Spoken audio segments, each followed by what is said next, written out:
Monsieur Ba, finissez, vous pouvez. Allez-y.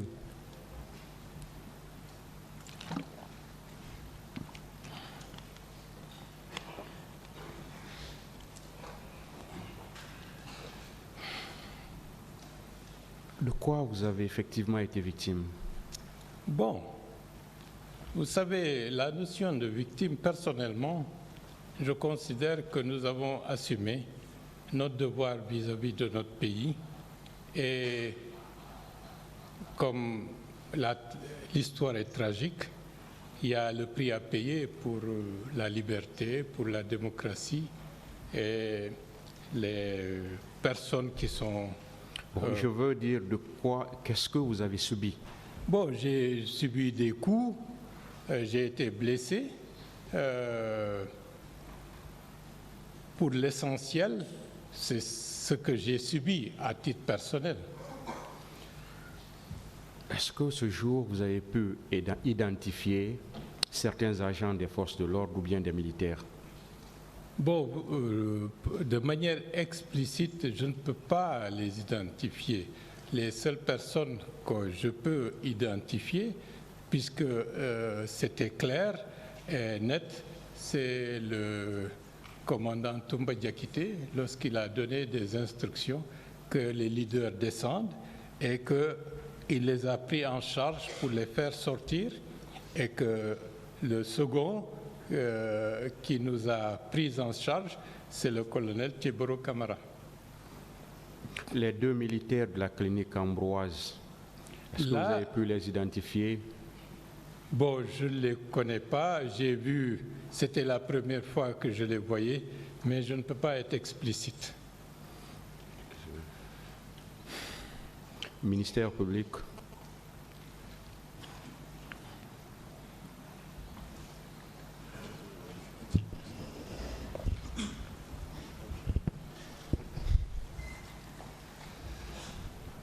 Merci, Monsieur le Président.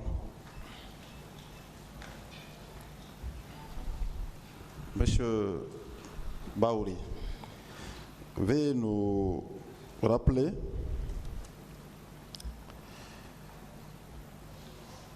est-ce que si Monsieur Moussa Dadis Camara n'avait pas déclaré publiquement qu'il pouvait ôter la tenue et se présenter à l'élection présidentielle, il y aurait la manifestation du 28 septembre?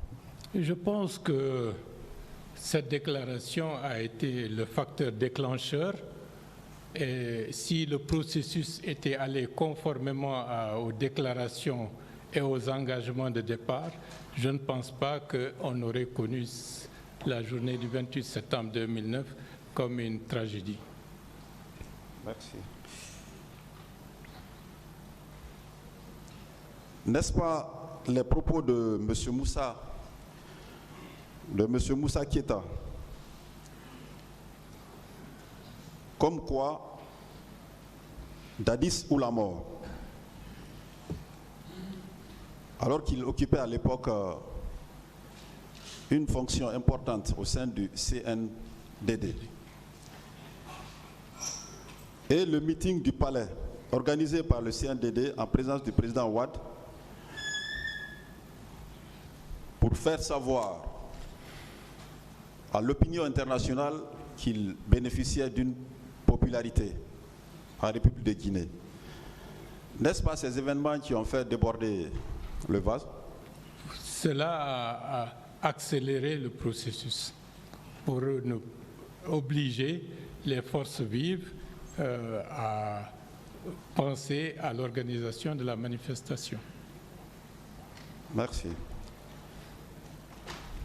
Monsieur Ba, la manifestation du 28 septembre 2009 était-elle un droit constitutionnel ou une faveur que vous demandiez à l'époque à M. Moussa Dadis Camara et au CNDD? C'est un droit constitutionnel et le CNDD avait déjà anticipé en organisant des manifestations pour faire prospérer leurs désirs et leurs souhaits, et donc naturellement ça nous a amené à envisager également de par ce droit constitutionnel et de par les précédents que le CNDD lui-même a fait, d'organiser la manifestation. Merci. Est-ce que l'objectif de la manifestation du 28 septembre 2009 était de provoquer un soulèvement populaire contre M. Moussa Dadis Camara et le CNDD? C'était simplement pour montrer que la légitimité était du côté des forces vives nationales et non pas du côté du CNDD, puisque l'objectif c'était de montrer qu'en termes de popularité, en termes de légitimité et en termes de soutien populaire, ce que nous préconisions avait l'assentiment d'une forte majorité au sein de la société guinéenne. Merci. Selon vous, M. Ba, que craignait M. Moussa Dadis Camara et le CNDD quant à la réussite de la manifestation du 28 septembre 2009? Bon, personnellement, je trouve qu'il n'y avait fondamentalement rien à craindre parce qu'après la manifestation, tout le monde allait rentrer chez soi parce que l'objectif, comme je vous l'ai dit, n'était pas de provoquer le pouvoir en quoi que ce soit, mais de montrer que ce que nous disons avait un soutien massif. Merci. Monsieur Moussa Dadis Camara, lors de son passage à la barre, nous a fait savoir qu'il entendait faire de la journée du 28 septembre 2009 une journée de vérité et de réconciliation. Selon vous, M. Ba, pouvons-nous prétendre à une réconciliation lorsque les droits des citoyens sont confisqués à l'époque par M. Moussa Dadis Camara et le CNDD? Bon, la réconciliation est un aboutissement, c'est un processus, et toutes les dynamiques que nous avons à partir du mois d'avril engagées pour ramener l'apaisement et la compréhension n'ont pas pu prospérer. Donc, ce n'était pas possible de manière impromptue de considérer que la journée sera déclarée comme une journée de réconciliation et de pardon. Merci, M. Ba. Et parlons à présent de ce que vous avez vu et vécu ce jour fatidique du 28 septembre 2009. Alors, à votre arrivée sur l'esplanade du stade, quel accusé est-ce que vous aviez constaté la présence sur l'esplanade? Les accusés qui sont dans le box ici. Bon, en dehors du commandant Toumba Diakité et du colonel Thieboro, ce sont les deux personnalités que je reconnais de manière physique. Tous les autres, je ne peux pas être affirmatif. Oui. Pour le moment, nous ne sommes pas à l'intérieur, sur l'esplanade, votre arrivée, avant même d'accéder à l'intérieur du stade. Au niveau de l'esplanade, c'était, comme je vous l'ai dit, c'était un rush. On nous a pris, on nous a portés. C'est comme s'il n'y avait plus de force de l'ordre lorsqu'on rentrait dans le stade. Mais voilà, il n'y avait pas d'éléments parce que la foule avait pris le contrôle des environs de l'esplanade du stade du 28 septembre. Ce jour, vous n'aviez pas eu à échanger avec M. Moussa Thieboro Camara? Et ça, c'était le matin, c'était avant d'arriver au niveau de l'esplanade.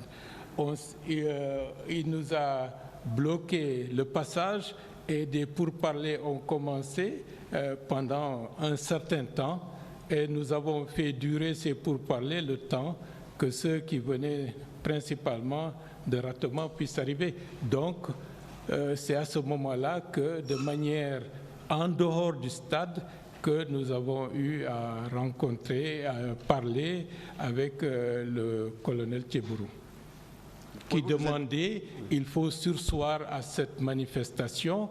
Ça, c'était avant même qu'on ne puisse arriver au niveau de l'esplanade. C'était où précisément? C'était au niveau de l'entrée de l'université, un peu avant, parce qu'on est sorti du domicile du doyen Jean-Marie Doré en marchant. Et le cortège de M. Thieboro nous a interceptés et pendant un bon bout de temps, il y avait des pourparlers à ciel ouvert à ce niveau-là. Ça a pris du temps. Vous confirmez que M. Moussa Kebouro Kamara n'était pas seul, mais il était accompagné par un cortège? Qui? M. Moussa Kebouro. Non, ils étaient avec ces hommes. Avec ses hommes. Oui. Et quelle était la quintessence de votre échange? Bon, il parlait, il a échangé principalement avec certains leaders qui étaient là-bas. Bon, M. Sidia Touré, la Selou et d'autres, mais c'était toujours la même, il faut surseoir à cette manifestation. En dehors de ça, je n'ai pas observé quelque chose de particulier. Bon, et cette demande de sursis à la manifestation de la part de M. Kebouro, c'était de façon courtoise ou bien c'était vraiment énergique? Bon, à ce niveau-là, bon, j'allais dire c'était courtois, hein, bien entendu, avec cette foule, la tension qui monte, mais il y avait dans une certaine mesure une certaine forme de courtoisie. Merci. Merci.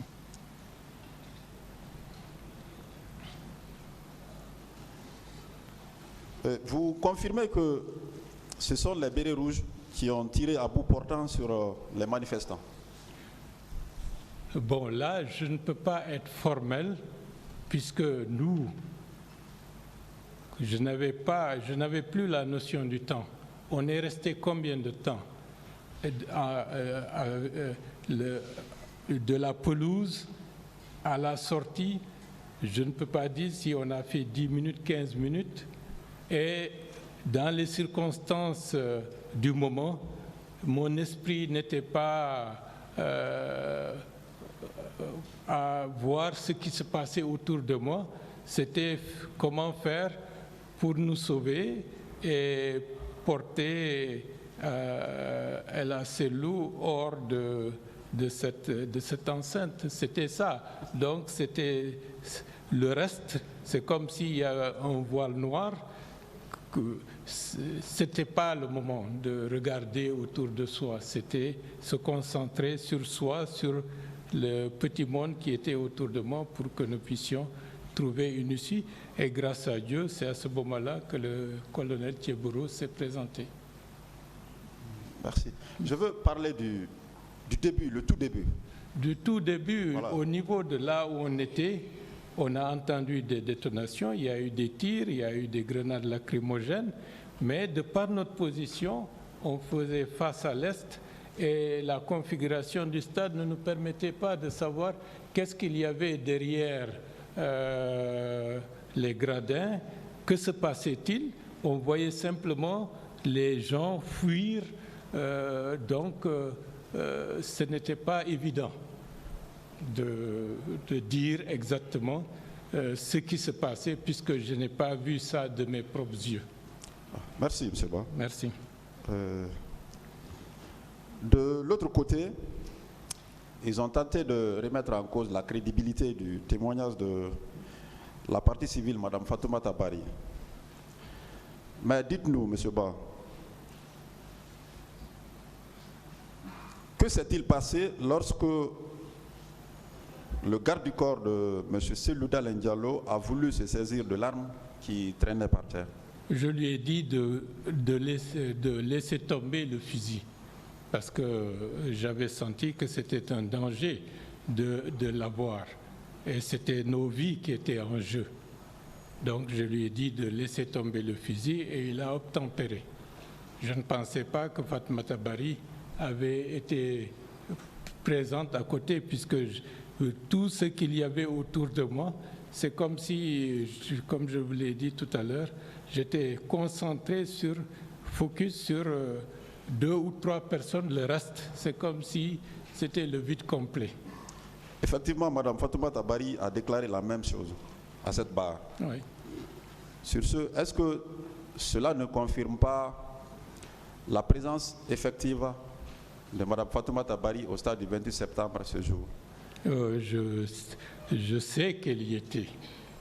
Et je sais qu'après, Je l'ai vu, j'ai vu d'autres, et pour les accompagner, pour leurs soins au centre mère et enfants. Donc, je suis formel là-dessus. Merci, M. Bois. Merci.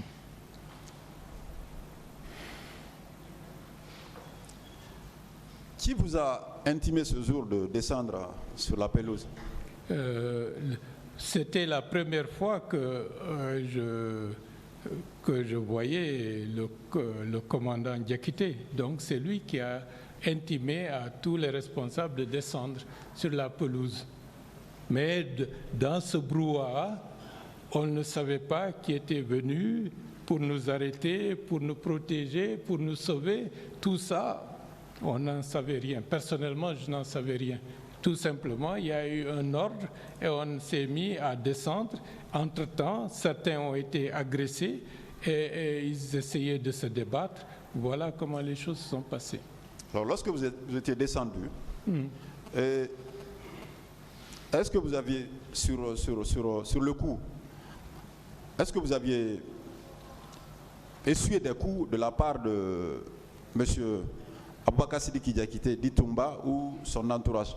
Bon, j'ai reçu un coup, comme d'autres ont reçu des coups, mais de la part du commandant, je ne l'ai pas vu agresser qui que ce soit. Au contraire, c'est comme s'il était venu exfiltrer un certain nombre de responsables. Mais comme nous étions derrière, les événements en ont jugé autrement. Bien. À quel endroit du stade est-ce que M. Moussa Keboro a pris la relève pour vous embarquer dans son pick-up? On était déjà sorti de la pelouse entre le stade de foot et la clôture le grand périmètre. Il y a des espaces à l'intérieur. C'est à l'intérieur de ce périmètre que de loin, j'ai vu le colonel Thiebro arriver et il s'est dirigé vers nous puisqu'on se connaît et il nous a pris en charge. C'était nettement en dehors de l'espace proprement dit du stade. Mais on était toujours à l'intérieur du grand périmètre du stade du 28 septembre. Bien. Et on revient au stade. Vous allez vous efforcer.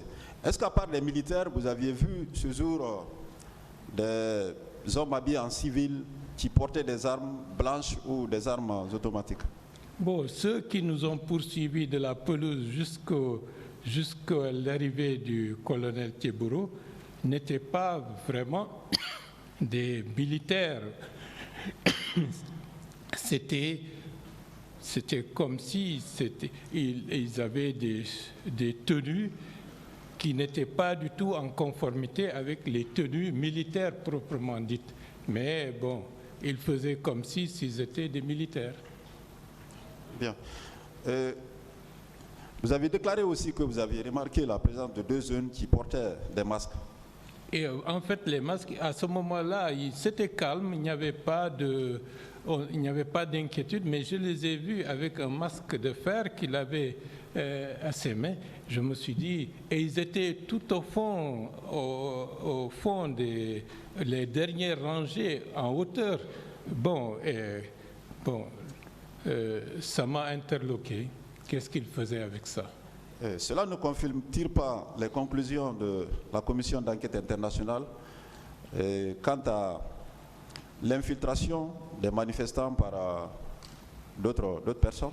Non, ça c'est une réalité parce que, et d'ailleurs, ce que j'ai vu, pour être factuel, c'était eux qui étaient les plus acharnés à battre et à donner des coups aux gens à ce moment-là, au moment où on était à l'intérieur du périmètre de la pelouse. Bien. Parlons de la clinique. Vous aviez décrit un militaire qui portait des grenades ainsi que des ceintures de balles. Oui. Est-ce qu'avec le recul, Ce militaire ne serait pas M. Marcel Guilavogui? Je ne pense pas, parce que celui qui était vraiment bien arrêté, costaud, c'était lui, le chef. Et il avait un t-shirt noir, une ceinture, et puis son allure montrait que c'est vraiment quelqu'un qui avait une expérience militaire. C'est lui qui donnait les ordres. L'autre était simplement comme si c'était quelqu'un qui l'accompagnait, mais qui avait l'uniforme, mais qui n'avait pas physiquement l'allure d'un militaire. Mais il avait ses ceinturons, balles, et puis des grenades étaient accrochées dessus. Mais je ne peux pas les reconnaître de manière formelle. Ce n'est pas évident. Merci, M. Ba. Quel soutien vous aviez eu après avoir subi cet événement au stade du 28 septembre? Quel soutien est-ce que vous aviez eu à l'époque de la part de l'autorité de l'époque? Personnellement, comme tous les autres responsables des forces vives, au lendemain du 28 septembre, certains le 1er, le 2 ou le 3 octobre, sont allés à l'étranger. J'estimais que ma présence était ici et je me vois en train encore, quelques jours après, de déambuler dans les rues de Kaloum, comme si de rien n'était, mais c'était fait exprès parce qu'il ne fallait pas montrer que, en tant que responsable, qu'il n'y a personne sur le terrain et que tout le monde s'est évanoui. Et j'ai fait exprès de venir à Kaloum, marcher. La seule chose que j'ai faite, toute la famille a été évacuée dès le 1er octobre. Femmes, enfants, moi je suis resté sur place. Et par la suite, nous avons reçu un don de notre fédération d'Angola de $10 000. C'était quelques semaines après et nous avons établi une liste pour aller de concession à concession, collecter les informations et distribuer une petite contribution, parce que ce qui était le plus important à ce moment-là, il ne fallait pas que les gens se sentent abandonnés. Alors, cette contribution-là provenait de qui, vous dites? De notre fédération d'Angola qui, suite aux événements, a estimé qu'il était important d'envoyer de l'argent pour que les premiers secours puissent se faire. Est-ce qu'il y avait eu autant de la part du CNDD à l'époque? Moi, je ne les ai jamais rencontrés à ce sujet. Et s'ils l'ont fait, je ne suis pas au courant.